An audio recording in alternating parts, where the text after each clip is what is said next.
Buenas tardes a todas y a todos los presentes. Quisiera, en principio, agradecer a las autoridades del municipio de Yarumal, en Antioquia, República de Colombia, por el evento y la organización de estas jornadas de reflexión. Un reconocimiento especial al profesor Andrés Correa por sus diligencias y por su trabajo para llevar y hacer posible que esto tenga lugar. Finalmente, a todo su equipo de colaboradores y colaboradoras que también seguramente no ha sido un trabajo individual y que nos permiten estar cerca a pesar de estas distancias que en este contexto de pandemia imposibilitan justamente la oportunidad para estar juntos presencialmente. Pero esta es una modalidad que quizás tengamos que utilizarla más a menudo en el futuro para no perder contacto y para poder seguir reflexionando en conjunto. Es una felicidad volver a compartir con los compatriotas y con las compatriotas colombianos y colombianas un espacio de reflexión sobre las temáticas educativas y mencionarles que las autoridades de la Universidad Nacional de Lanús, desde las cuales los estoy saludando y me estoy presentando, las autoridades que están conformadas por estudiantes, docentes, no docentes y graduados, hace unos meses expresaron su solidaridad con el pueblo colombiano ante los atentados a los derechos humanos que se vivieron en esa querida tierra, y también con el deseo que se restablezca la justicia social, que es la condición fundamental y necesaria para que exista una paz duradera y una esperanza de realización de la dignidad humana. Así que con ese deseo a todo el pueblo colombiano, a través de los que están participando de esta conferencia, es que como vicerrector de la universidad los saludo y les mando un abrazo de toda la institución que represento en este momento. El tema para el que he sido convocado tiene que ver con un concepto que creo que la pandemia permitió visibilizar de una manera quizás más clara, aunque no es nuevo, el problema de la equidad y la relación con la educación, y de la educación con la equidad, ¿no? Digo que no es nuevo porque las situaciones de injusticia y de desigualdad hunden sus raíces muy lejos en el tiempo, y es la marcha de los pueblos y el sentimiento de injusticia que moviliza a los pueblos a construir la historia y a buscar niveles cada vez más altos de derechos y de bienestar y de justicia. Justamente es lo que permite que la historia avance y que hoy podamos ver con unos ojos más afinados el problema de esta relación. Pero quisiera participarles de un par de preguntas. Siempre considero importante no trabajar sobre verdades aparentes, sino dejar planteadas cuestiones que permitan la reflexión de cada uno y cada una o en grupos para pensar y para buscar respuestas, siempre teniendo en claro que las primeras respuestas que se dan a las preguntas normalmente son falsas y que es el rumiar las preguntas y el intentar respuestas a través de la investigación o de una mirada crítica y reflexiva lo que permite quizás tener respuestas un poco más consolidadas. La primera es: ¿cómo puede el sistema educativo superar las desigualdades? ¿No? Sería una pregunta. ¿Cómo puede contribuir a una democracia más igualitaria, más equitativa? Pero al mismo tiempo, la pandemia, por lo menos en Argentina, desde donde yo les estoy hablando, y dentro de la realidad argentina yo tomo los elementos para ilustrar esta cuestión. Me pregunto, por ejemplo, ¿cómo puede el sistema escolar mejorar la conectividad de las familias? ¿No? Siendo que nosotros tuvimos muchos meses de educación a través de tecnologías, Jitsi, Meet, Zoom, entre otras, clases virtuales, virtuales en términos de una sincronía, pero transmitida a través de algún medio tecnológico, etcétera. Hay un informe del Ministerio de Educación de la Nación Argentina, nivel federal, que se llama la Evaluación Nacional del Proceso de Continuidad Pedagógica, que es del año pasado, fines del año pasado, a mediados del año pasado, la segunda parte, en julio del 2020, ¿no? Y que nos muestra que menos de la mitad de los hogares cuenta con acceso fijo y de calidad en la señal a Internet. Nos muestra también que 3 de cada 10 hogares no tienen acceso a Internet. Al mismo tiempo dice que el 27% accede solo por un teléfono celular. Imagínense lo que es seguir una clase por teléfono celular o un texto, ¿no?, con pantallas muy reducidas y con el problema también que genera el uso del celular en términos de uso de datos, consumo de datos y los costos que trae aparejado para la familia. Y que aparte el 3% no tiene Internet de ningún tipo. Esto es del mismo informe de evaluación nacional del proceso de continuidad pedagógica. También nos dice que el 53% de las familias no cuenta con una computadora liberada para uso educativo. Fue muy común el año pasado, bueno, sigue siéndolo, encontrar la situación de que los padres tenían que trabajar, las familias con varios hermanos tenían que turnarse para el uso de las computadoras, cuando las tenían. Las computadoras muchas veces no podían resistir la carga de los contenidos que se transmitían a través de los medios virtuales, etc. Y que muchas veces el acceso se daba en horarios nocturnos, en horarios que no correspondían con los horarios tradicionales de la presencialidad física. El 53% de las familias, decía, no cuenta con una computadora liberada para uso educativo. Al mismo tiempo, los equipos directivos señalaron problemas en las condiciones de acceso a recursos tecnológicos. El 79% de los directores y docentes tenían limitaciones de conectividad, el 79%, y el 65% problemas en el equipamiento. También hay mención a diferencias entre los que participan de la educación pública y la educación privada, en favor de que el acceso de los sectores que van a la educación privada tenían, digamos, de acceso a plataformas educativas, a conectividad, a herramientas tecnológicas, etc. También en términos de las plataformas para reuniones virtuales, el uso de plataformas educativas, etc.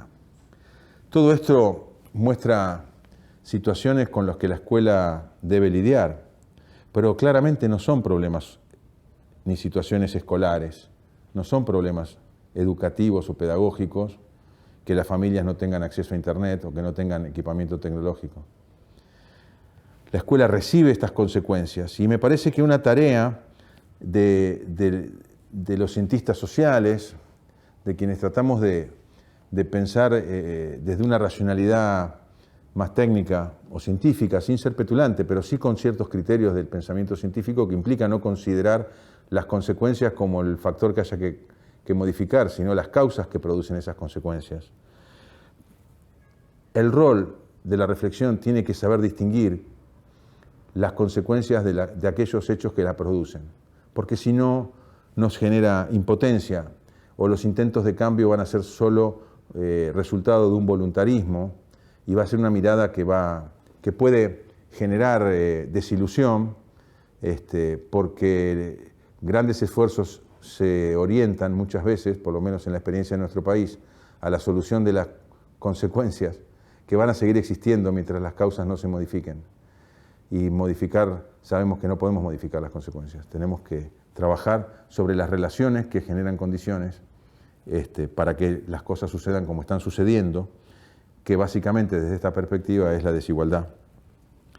Y entonces, ¿cómo podemos categorizar los elementos o las dimensiones que coadyuvan o contribuyen a generar estas situaciones de desigualdad que recibe la escuela? Me parece que quizás teniendo una mirada más profunda es donde podamos tener más expectativas de tomar las decisiones que permitan mejorar esas condiciones para reducir las brechas de desigualdad. Y yo voy a mencionar cuatro dimensiones, 4 categorías, que me parece que su dinámica o sus dinámicas son aquellas que producen como resultado estas desigualdades. Por un lado, la categoría, digamos, de los hechos políticos, la categoría política o la dimensión política. En segundo lugar, la dimensión económica. En tercer lugar, aquellos fenómenos sociales que son consecuencia o son daños colaterales de las decisiones políticas y económicas. Y por último, las dimensiones estrictamente educativas o que puede aportar la ciencia de la educación a su comprensión. Igual, las categorías o la dimensión política y la dimensión económica son difíciles de separar. Pienso que esto tiene su raíz, esta mezcla de las dos dimensiones, encuentra su principio de comprensión en la subordinación de la política a la economía, que observamos prácticamente como una tensión permanente en distintos lugares del mundo, ¿no? Por ejemplo, para ir lejos y que no nos sintamos afectados directamente, hace unos casi 20 años la crisis de Grecia, una crisis económica debido al endeudamiento y que llevó a un ajuste en el Estado griego que produjo manifestaciones. Los técnicos, entre comillas, económicos echaban la culpa a la política de no hacer lo que correspondía hacer. Y esto daría la sensación de que lleva al pensamiento de que todos los problemas económicos en el fondo es de una mala política. Pero también estamos observando que cuando se siguen rigurosamente los preceptos de la política económica ortodoxa, los problemas son aún mayores. Entonces, me parece que es necesario repensar la relación entre la política y la economía, en función de ciertas dinámicas que estamos observando en el mundo y que me parece muy bueno comentarlas, no para reflexionarlas, porque no me quiero alejar mucho del tema educativo, pero sí para mostrar la limitación que tenemos desde una escuela, desde un sistema escolar, desde una región, para abordar problemas que nos exceden largamente, ¿no? Acá voy a utilizar algunos conceptos que nos enseña Zygmunt Bauman, y recomiendo su lectura: La nueva era de las desigualdades, Globalización, consecuencias humanas, Vidas desperdiciadas. Son textos que describen y permiten comprender de una manera muy profunda, mucho más de lo que podríamos abarcar en estos minutos, las dinámicas que producen las consecuencias que hoy nos llevan a plantearnos el problema de la equidad en relación con la educación. Por un lado, en los fenómenos de la globalización parece remanido, pero no por eso dejan de tener su vigencia o su fortaleza actual. Sobre todo algunas consecuencias de la globalización que es necesario atender. Por un lado, lo que significa en los procesos globalizadores la desterritorialización del poder. El poder deja de tener anclaje en un territorio, ¿no? Recuerdo una vez visitando en el norte de Italia alguna empresa, ¿no? Me decía quien me orientaba, bueno, acá esta es la Pirelli Cables, en Milán, en San Donato Milanese, y dice, y acá nomás vivía el señor Pirelli. Y cuando tenía problemas con los trabajadores iban a protestar a la casa del dueño de la empresa, o sea, a la casa de Pirelli, ¿no? La tendencia hizo que los dueños de las empresas ya no fueran, ni siquiera habitaran el mismo territorio que habita la empresa, lo cual permite tomar decisiones sin tener a la vista las consecuencias de esas decisiones en términos sociales o ambientales. Nadie sabe hoy quiénes son los dueños, son accionistas, que pueden decidir trasladar una empresa de un país a otro de acuerdo a las ventajas comparativas o competitivas que pueda tener una región por sobre otra, sobre todo, por ejemplo, en restricciones sociales, derechos laborales o también cuidados del ambiente. Hay países que son más laxos en el cuidado del ambiente y muchas empresas utilizan o aprovechan de esa laxitud para trasladarse de un lugar a otro para generar más ganancia. Y acá en el concepto de generar más ganancia me parece que también deberíamos considerarlo como un elemento de una ética económica que se basa justamente en ese lucro cada vez mayor, pretendidamente mayor, sin tener en cuenta las consecuencias que ese lucro genera a esta relación integral entre el ser humano, las comunidades y su ambiente. Entonces, el poder económico se desterritorializa, obviamente el soporte tecnológico permite esa desterritorialización, ya no hay dueños de empresas, son gerentes o CEOs que deben responder hacia los accionistas cumpliendo las metas de renta que se le plantean, despidiendo gente, abaratando costos, trasladando las empresas a lugares más baratos, etcétera, etcétera. De modo complementario, la desterritorialización del poder implica una localización de la pobreza, ¿no? El mundo se mueve, la pandemia mostró un shock cuando el mundo no se pudo mover.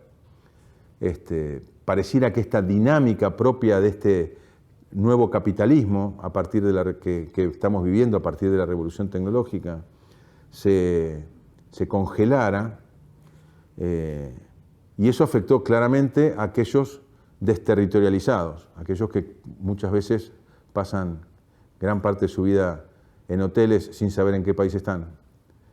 Pero la pobreza no, la pobreza está cada vez más localizada. Y la verdad es que los problemas de la pobreza, cuando es una decisión política, ahora me voy a referir a eso, tienen que ser resueltos por un Estado en cualquiera de sus niveles, municipal, departamental o provincial, como es acá en Argentina, o nacional, cuando no tiene las herramientas para poner freno a los problemas que producen las dinámicas económicas globales. Y la pobreza está localizada, la pobreza no se traslada, la pobreza no encuentra respuestas por los gobiernos débiles y plantean sí cada vez más demandas a los primeros gobiernos con los que se enfrentan, que son los gobiernos municipales. Fíjense que yo me voy a referir más adelante en algunos indicadores de la cuestión social, que hay jóvenes cuya vida transita en barrios de emergencia, villas de emergencia, favelas dirían en Brasil, y que su vida ronda esa geografía. Nosotros vivimos nuestra universidad está situada a 7 kilómetros de Buenos Aires, tal vez menos. Sin embargo, hay gente, estudiantes nuestros, que no han ido nunca a la ciudad de Buenos Aires. Un porcentaje menor, pero es un porcentaje importante en número de personas que están localizadas, ¿no? Se producen un montón de dinámicas dentro de esa localización de la pobreza que no viene al caso mencionar, pero sí para tener en cuenta este mundo de doble marcha, en donde hay una velocidad de intercambio y de movimiento y de flujo de capitales de una parte a otra del mundo, y al mismo tiempo una paralización o cristalización en términos de movimiento, pero también de localización, pero también una cristalización acumulativa de gente, de personas, de familias, de comunidades que caen en la pobreza, ¿no? Y esta dinámica, recomiendo la lectura de una encíclica papal que en Argentina tuvo mucha repercusión, que fue Laudato Si', en donde plantea que este gobierno tecnocrático del mundo no repara en consecuencias humanas, ¿no? Estas frases son negocios, hacemos nuestro trabajo, el fin es ganar cada vez más. Va a haber ganadores y va a haber perdedores en el mundo del futuro, con esta revolución tecnológica, la industria 4.0. Tanto el Foro Económico Mundial, Karl Schwab, lo plantea. Bueno, va a haber ganadores y va a haber perdedores. Si el Foro Económico Mundial, la OIT reconoce también que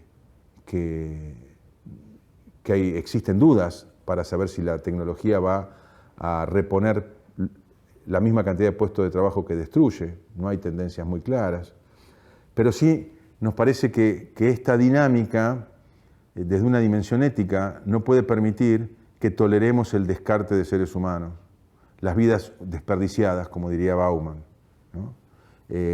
No hay razón para que un negocio sea superior a una comunidad que pierde su trabajo o que ve deteriorado su ambiente vital, ¿no?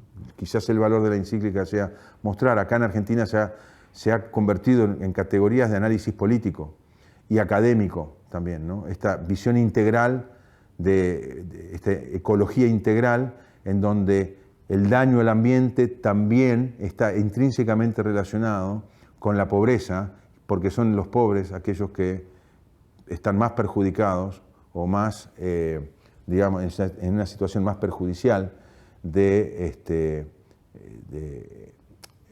relación con un ambiente digno, un ambiente saludable. El problema del agua, del acceso al agua potable, el problema de la vivienda, el problema de la tierra, se suman a los problemas del trabajo producidos por esta acumulación de capital en el mundo, a la que me voy a referir. Entonces, la integralidad del problema, equidad, justicia y las consecuencias humanas de este desarrollo y esta dinámica económica es un aporte que hace esta encíclica que recomiendo en su lectura, ¿no?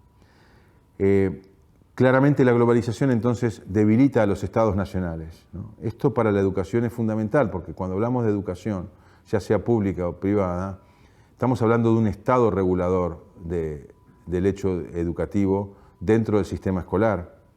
Y los estados debilitados, que reciben las consecuencias también de la globalización, pero que no pueden operar porque el nivel de decisión está por fuera del alcance de un Estado nacional, también tiene que asumir un montón de otros compromisos, y de ahí a las demandas de las comunidades, que empiezan a ser cada vez más variadas, empiezan a ser cada vez más profundas, y ya no es el alumbrado, barrido y limpieza, como se pensaba anteriormente en Argentina, que era la tarea fundamental de un municipio.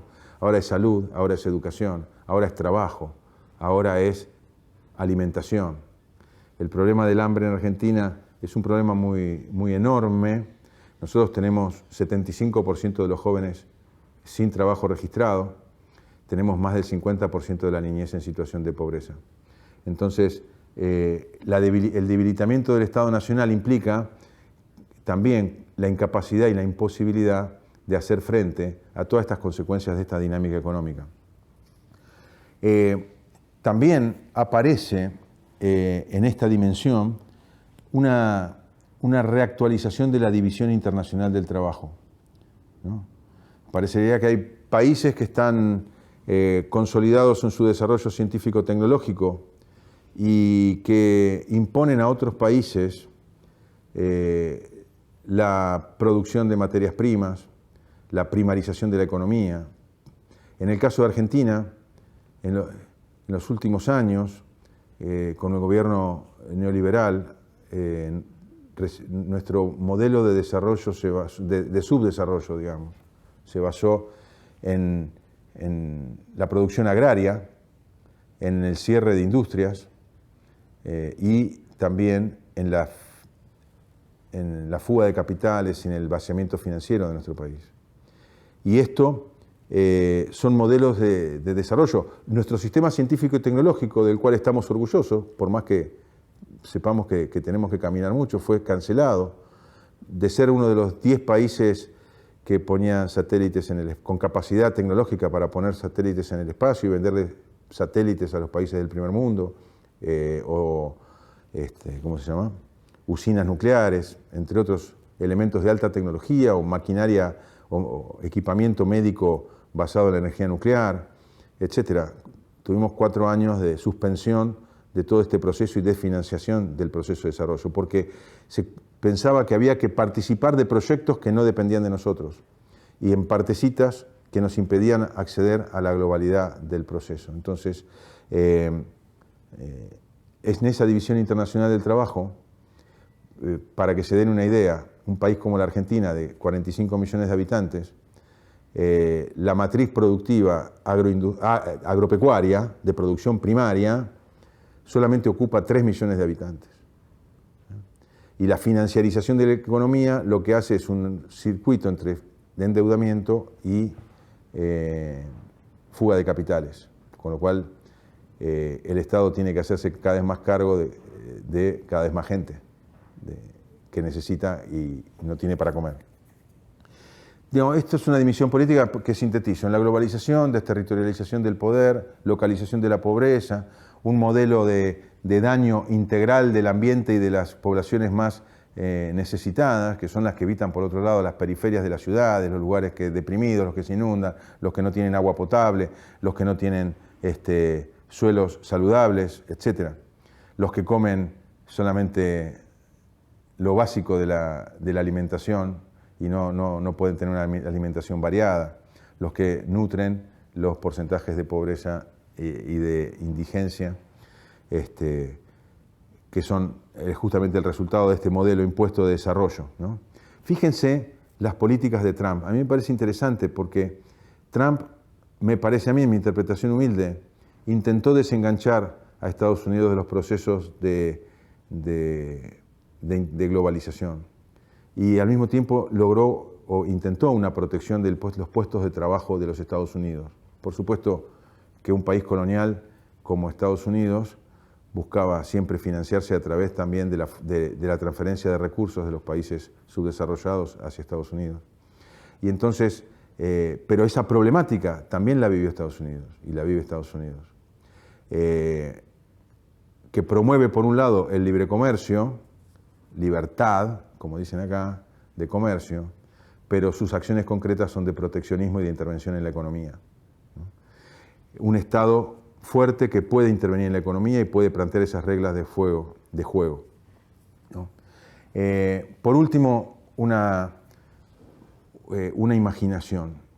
Piensen que si tuviésemos políticas beneficiosas para que toda la humanidad tuviera el nivel de vida promedio de un estadounidense o de un europeo, y que todos pudieran, que el sueño americano pueda ser el sueño de toda la humanidad, no alcanzaría el planeta Tierra para producir lo que estas 6.000, 7.000 millones de personas en el mundo requerirían.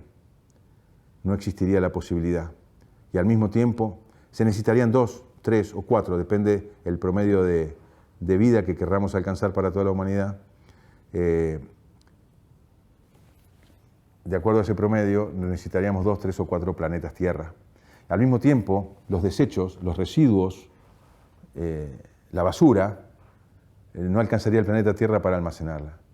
¿Qué quiero decir con esto? Que este modelo de desarrollo, este modelo de progreso indefinido, no es para 6.000 millones de habitantes, es para, con suerte, 2.000, 2.500 millones de habitantes, que hoy son los que están incluidos en el mundo. Entonces, para cerrar esta proyección que está planteada, cuando vemos que los recursos naturales no alcanzan para que este modelo de desarrollo dé de comer, dé una vida digna a 6.000, 7.000 millones de habitantes en el mundo, nos damos cuenta que hay una competencia por esos recursos y que la pobreza termina siendo una decisión política. Los indicadores sociales después nos van a mostrar por qué podemos sostener que la pobreza es una decisión político-económica y que finalmente lo que es necesario pensar es un nuevo modelo de desarrollo que sea capaz de dar dignidad y realizar la dignidad de cada persona en el mundo, respetando los bienes naturales. También el lenguaje, ¿no? Uno siempre reflexiona sobre cómo usamos el lenguaje y cómo el lenguaje oculta procesos de degradación, ¿no? Cuando hablamos de recursos humanos, uno se pregunta, ¿los humanos pueden ser un recurso? Un recurso es algo que se usa mientras tenga vida útil y después se arroja, se tira, se desecha, ¿no? Lo mismo podemos decir de los recursos naturales, ¿no? La naturaleza hoy exige superar el concepto de recurso, el ser humano, por supuesto, también, porque no son descartables y no son renovables los bienes naturales, y los seres humanos no son cosas que se usan y se tiran, ¿no? Podemos hablar también de vulnerables. Cuando hablamos de vulnerables es como atribuirle la característica a una persona que en el fondo, o a una comunidad, que en el fondo oculta el proceso de vulneración a los que son sometidos, ¿no? Cuando hablamos de esclavos, ocultamos el proceso de esclavización, y así podemos nombrar muchos sustantivos que ocultan procesos. Y un lenguaje afinado debería ser capaz de clarificar lo que ocultan el uso de las palabras que están instaladas en nuestra vida cotidiana. Entonces, en lo económico, claramente asistimos a procesos de concentración, grandes empresas en el mundo que intervienen en todos los lugares, muchas veces, y lo vivimos en Argentina, invierten en nuestro país y quieren cambiar, conociendo las reglas y los derechos de los trabajadores y de las trabajadoras, y sus primeras acciones son para definir políticas macro del gobierno argentino, del Estado argentino, y buscando la fragilidad de la relación laboral y de empleo, ¿no? Estos procesos contrastan también con la fortaleza que pierden nuestras pequeñas y medianas empresas, que son las que dan el 70% del empleo en Argentina, ante estos procesos globalizadores que no tienen en cuenta los aspectos locales. Básicamente, en esta dinámica económica, el trabajo, que apunta a ser reemplazado por máquinas y por robots, pierde su dimensión integral también. El trabajo es una herramienta de cohesión social. El trabajo es una herramienta de integración social, de organización de la vida de una comunidad y de un país, de una sociedad.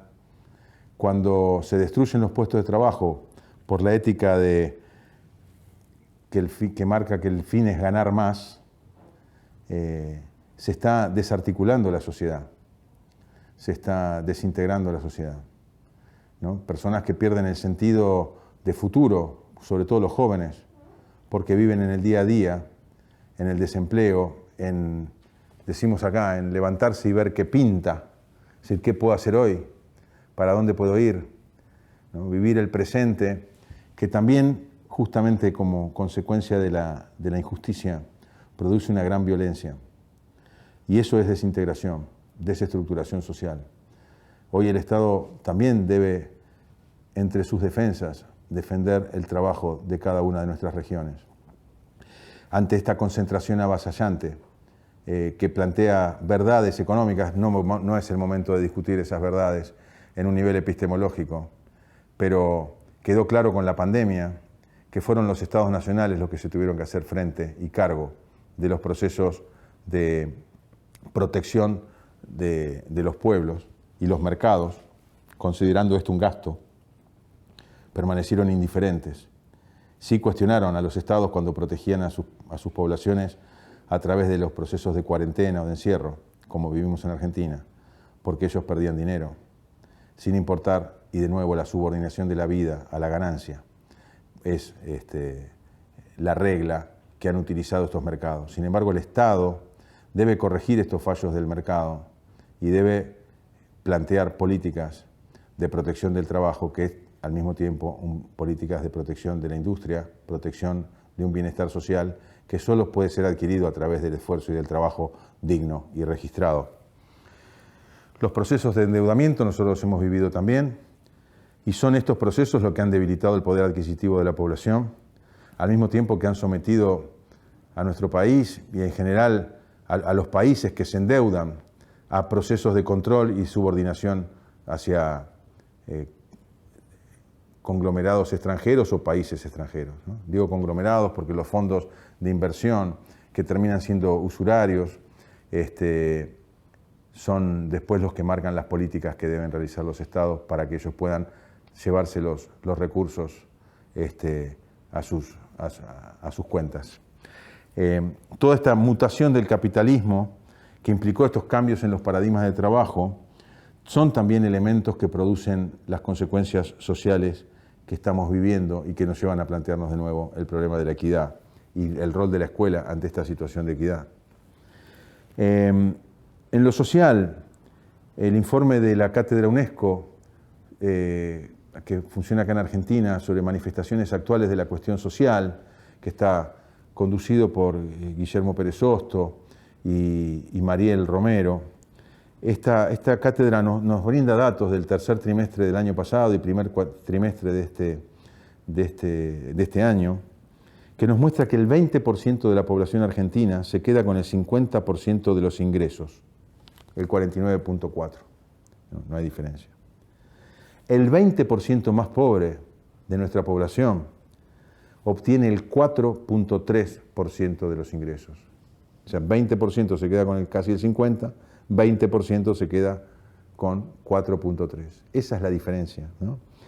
El 10% más rico tiene 23 veces más ingresos que el 10% más pobre. En el mundo, Zygmunt Bauman lo muestra también en un librito que se llama, su título es una pregunta. ¿Es cierto que lo que es bueno para uno es bueno para todos? Algo así, ¿no?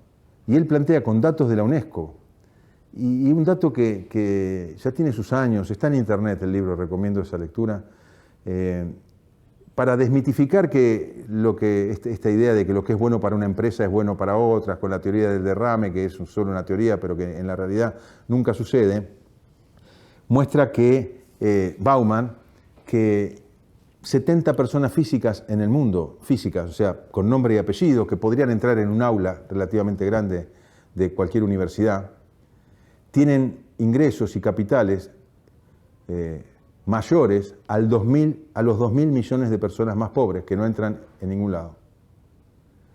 O sea, 70 personas físicas contra 2.000 millones de personas. Las 2.000 millones de personas más pobres en el mundo tienen menos capital y menos ingresos que las 70 personas físicas más ricas del mundo, ¿no? Esto que aparece en las revistas, el hombre más rico del mundo, eso en gran parte podríamos formular la hipótesis de que es posible que esas 70 personas sean tan ricas porque hay 2.000 millones tan pobres. De nuevo, acá la pobreza es una cuestión de decisión y no de naturaleza de las cosas. La economía plantea como si esto fuera el orden natural de las cosas, con muchas teologías que también sostienen que el progreso es de aquellos que están preparados y que de alguna manera tienen una bendición divina, digamos. Esas teologías que básicamente son sectas las que las propagan, aunque también se inscriben algunas corrientes dentro de las teologías de las religiones más consolidadas, legitiman la desigualdad. Legitiman la desigualdad.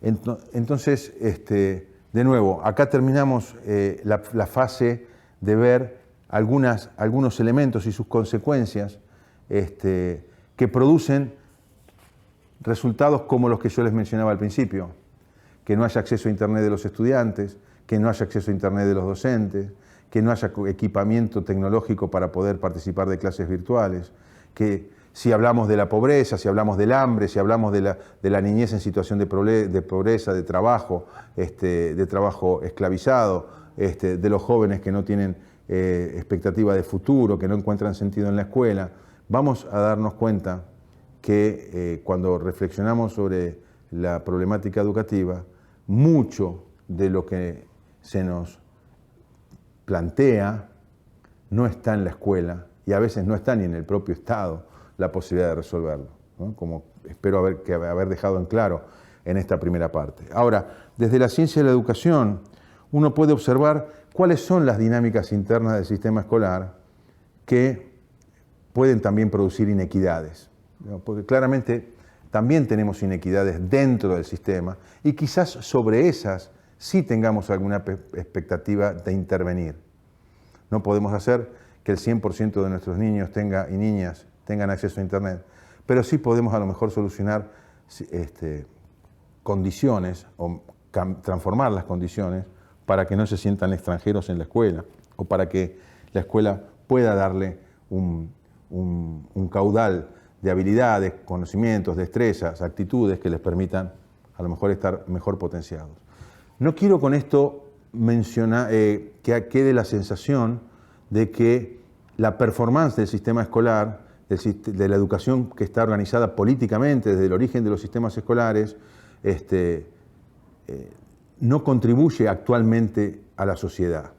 Y me veo en la obligación de mencionar algunos datos, porque si no parecería una imagen de impotencia y de negatividad. Al contrario, si usted, por lo menos en los casos de Argentina,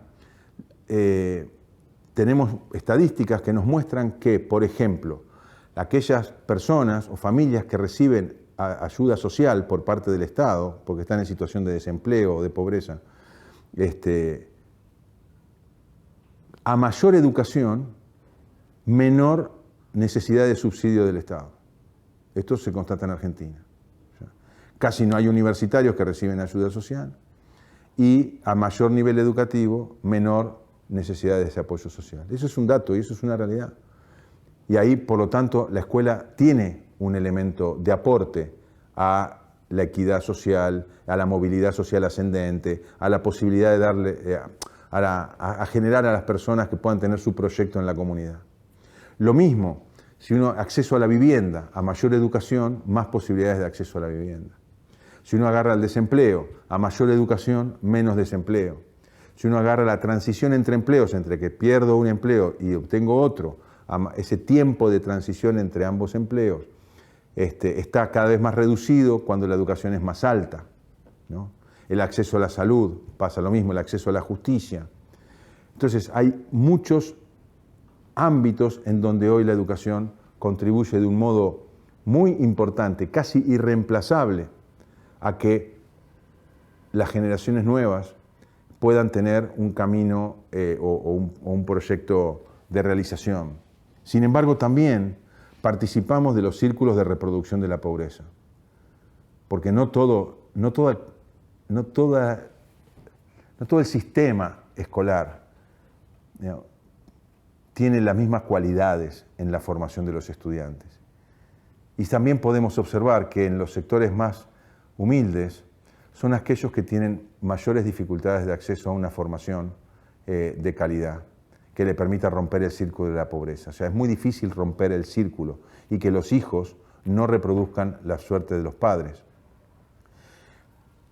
Por supuesto que no siempre es resultado de las propias dinámicas escolares una muy buena educación, porque también hemos visto que muchas veces el rendimiento escolar está basado en toda la fortaleza de una familia para mandar un hijo o una hija a un profesor particular o a clases de informática particulares o a clases de inglés particulares, digamos, fuera del sistema escolar, o a un deporte fuera del sistema escolar, o actividades culturales fuera del sistema escolar.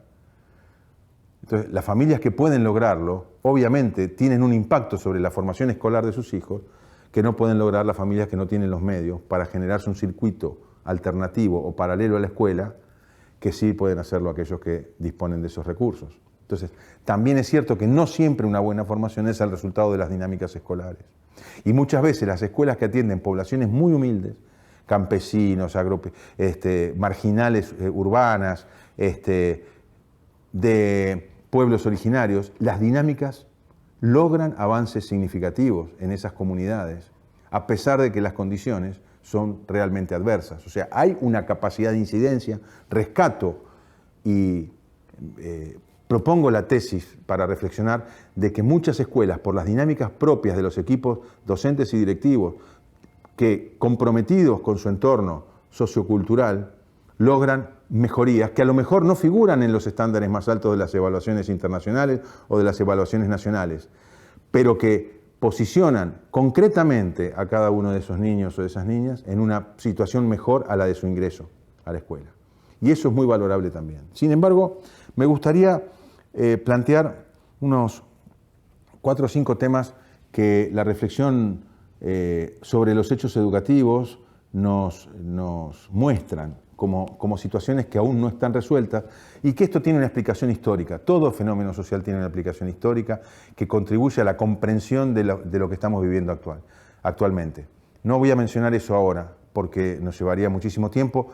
De todas maneras, es un insumo para el debate que podamos tener posteriormente a esta charla y que podemos, profundizarlo en el diálogo, que es la mejor forma de producir pensamiento. Por un lado, las jerarquías culturales. A mí me parece, o logramos observar, que la escuela entroniza, la escuela legitima una cultura, que no es la cultura de la mayoría de nuestras comunidades. Podríamos decir que es una cultura de clase media, urbana, ¿no? Blanca, también podríamos decirlo. Y que esa es la cultura consagrada por la escuela y son los parámetros culturales que se manifiestan en el uso del lenguaje, que se manifiestan, no es el uso del lenguaje común de distintas, de los niños y niñas de procedencias sociales diferentes. Está estudiado que el uso del lenguaje de la clase media es un uso del lenguaje mucho más fluido y que tiene que ver no solo con la relación de orden y obediencia, como puede ser en otras culturas o subculturas, sino que es expresivo de sentimientos, de pensamientos, es dialógico, es más verbal el lenguaje más que físico. Otras subculturas tienen un lenguaje más físico, más corto, de frases más indicativas, etc. Y por lo tanto, al consagrar una cultura por encima de la otra, aquellos alumnos o alumnas que proceden de otra cultura no se encuentran cómodos, digámoslo así, en casa cuando asisten a una escuela. Esta consagración de una cultura tiene sus consecuencias también, obviamente, en las culturas de los pueblos originarios, que no encuentran en la escuela la posibilidad de recibir sistematizada su propia cosmovisión, sus tradiciones, sus costumbres, sus técnicas de salud, su visión del mundo, sus técnicas textiles, sus técnicas artísticas, etcétera, etcétera. Y eso también implica que muchas veces la escuela es más un sistema de imposición cultural que de rescate cultural. Y eso produce desigualdades, porque no está en las mismas condiciones un estudiante o un alumno o una alumna que de un pueblo originario cuya lengua materna no es el español, cuando tiene que ir a una escuela que se habla solamente en español. ¿No? Y esto, desde la perspectiva oficial del sistema, muestra, entre comillas, problemas de aprendizaje, que son en realidad problemas culturales, ¿no? Por supuesto que todo el avance de la educación multicultural, bilingüe, ha permitido quizás mejorar ese acceso, pero falta mucho para recorrer, porque todavía los contenidos siguen estableciendo esa jerarquía que básicamente es europea, europeizante, por lo menos desde la perspectiva que yo estoy planteando desde la Argentina, ¿no? Si estuviéramos acá presentes, yo les haría una pregunta y les diría que levante la mano aquel que conoce a Napoleón y que me lo relacione con un país, nada más que eso. Y seguramente todos sabrán la respuesta y me dirán la respuesta. Ahora, si yo le pregunto a cualquiera que no sea brasileño quién fue Tiradentes, muchos no lo conocerían. Fue un revolucionario que luchó por la democracia y la república en Brasil, ¿no? Y nosotros tenemos un desconocimiento porque la cultura en el origen de los estados nacionales era la cultura europea y los sistemas educativos debían reproducir esa cultura solamente porque se suponía que era la cultura que iba a permitir el progreso y la civilización, entre comillas, ¿no? En realidad, para nosotros debiera ser inverso. Lo que se llamaba civilización termina siendo la más pura barbarie, que es alejarnos de nuestras raíces y alejarnos de nuestra realidad para mirar al mundo con los ojos de los otros. Y eso quizás sea el peor de los colonialismos mentales, que es que asumimos como propia la mirada de otros. Entonces la música pasa a ser la música clásica, centroeuropea, la que marca un nivel. Las músicas nuestras, las músicas originarias, las músicas folclóricas, casi en algunas regiones no encuentran lugar en las escuelas, porque la jerarquía existe. La jerarquía plantea una bondad y una maldad en términos, lo bueno y lo malo en términos culturales, lo fino y lo bárbaro, lo civilizado y lo inculto, ¿no? Y al excluir las propias expresiones culturales de nuestros pueblos, la escuela contribuye a establecer esa jerarquía que termina siendo funcional a las dinámicas políticas y económicas que en cada país vivimos. Y ese es un gran problema. En Brasil hay una lucha muy fuerte por recuperar la música de afro, de los pueblos amazónicos, etcétera, en las escuelas. Y la música de las escuelas tiene un rol disciplinador muy fuerte y un bloqueo hacia las expresiones artísticas, en este caso de la música. Solo para dar un ejemplo de cómo opera esta jerarquía, ¿no? La matemática tan avanzada de los pueblos mayas y de los pueblos aztecas no son estudiadas en la escuela, ¿no? Nosotros siempre aprendemos una matemática cartesiana. Las definiciones del mundo que da la escuela son definiciones que se terminan incorporando y que también plantean parte de esta jerarquía, ¿no? Cuando en los libros de lectura nosotros vemos en Argentina que se dice y se afirma que el libre cambio es la herramienta de progreso de los países, estamos cayendo en la más grande de las trampas mentales, que es asumir como verdad lo que es solo una afirmación que responde a intereses que no son nuestros. Porque no hay país en el mundo de los desarrollados que no sea proteccionista. Nosotros tenemos una fuerte lucha para que los países no nos importen solamente productos manufacturados como los limones, productos naturales como los limones, primarios. Gran lucha siempre para que Estados Unidos nos abra los limones, la compra de limones, que son pocas toneladas, ¿no? Y que no significa. Nosotros queremos que nos compren satélites, autos, maquinaria agrícola, que nos compren químicos, que nos compren textiles, y ahí ellos se protegen. Sin embargo, nuestros libros de lectura hablan que el libre comercio es el factor de desarrollo para las naciones que no son las nuestras, podríamos decir. Entonces, este eurocentrismo, esta jerarquía, se vive en la escuela y genera también expectativas de desempeño.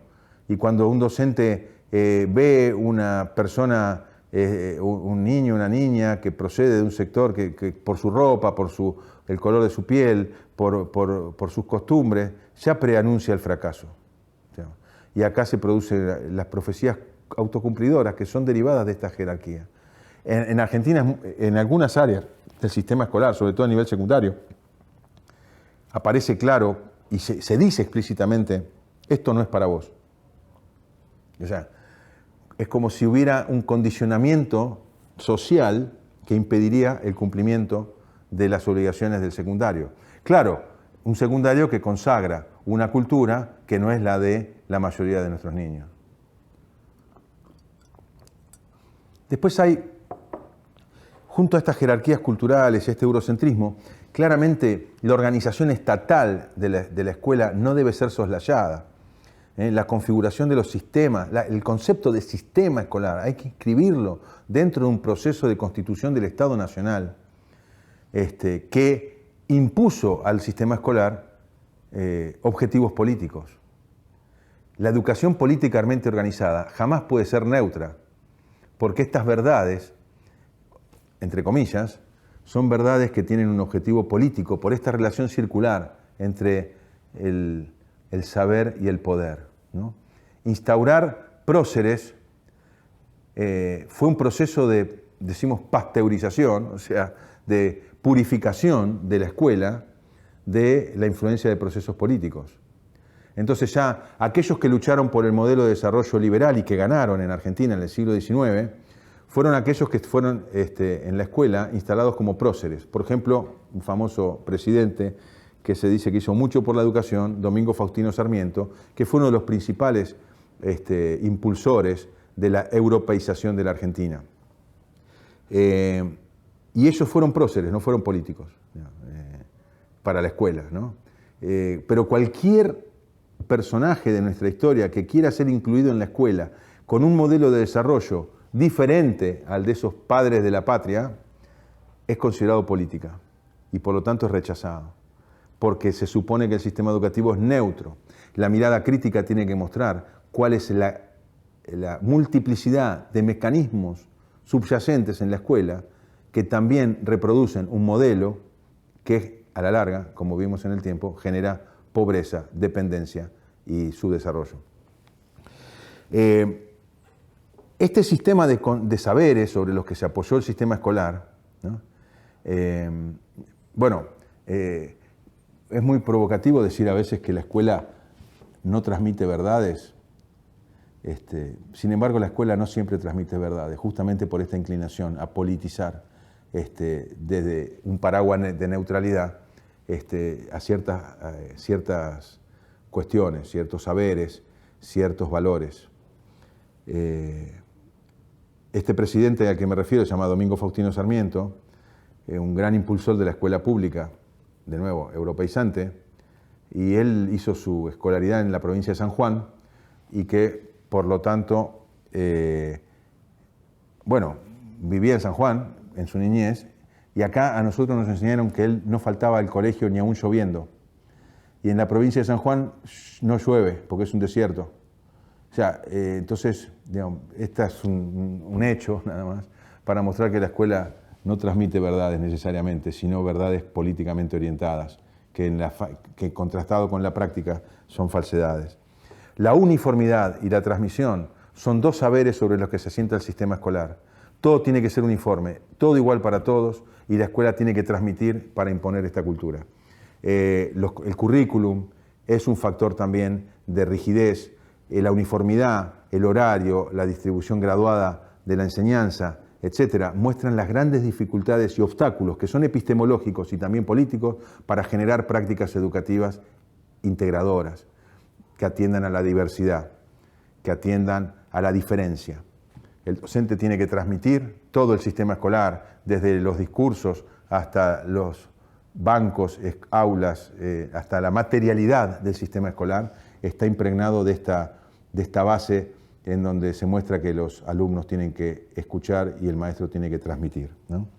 Y dentro de este conjunto de prácticas, que podemos profundizar más mañana, el tiempo se está agotando, pero en el diálogo, quiero decir, vamos a profundizarlo, porque estas bases sobre lo que se basa todo el sistema de saberes de la escuela es un obstáculo muy grande para resolver la situación que en el siglo XXI nos plantea la diversidad, para resolver las demandas que tenemos desde el campo científico de respetar el aprendizaje y lograr el aprendizaje con significado para los alumnos y alumnas, para que el aprendizaje se incorpore a los esquemas de acción de los niños y de las niñas y no sea solo una reproducción de palabras. Por eso nosotros hoy en la escuela estamos entre una gran alternativa que tenemos que elegir. La escuela está para aprobar o para aprender. Una cosa es que se apruebe y otra cosa es que se aprenda. No es lo mismo. Y en la escuela muchas veces estamos más orientados a la aprobación. Espero que estas reflexiones nos sirvan para poder reflexionar en el momento que tengamos de diálogo y para seguir profundizando estas cuestiones que fui tirando quizás un poco como provocación justamente para promover ese diálogo que tendremos en un rato. Muchísimas gracias.